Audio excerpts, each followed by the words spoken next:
গাছটাতে ফুল এত কমে গেল, আর ফুলগুলো ছোটও হয়ে গেল। মাত্র একটা দুটো করে ফুটছে।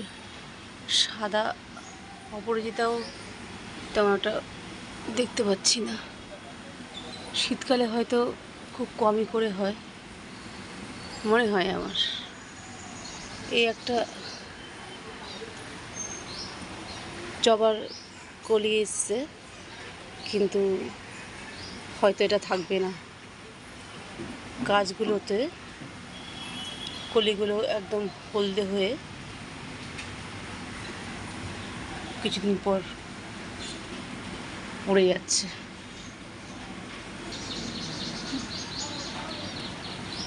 কী যে করবো যে এদেরকে নিয়ে ভগবান জানে, আমি তো বুঝতেও তো পারছি না। এইটা একটুকুনি আছে,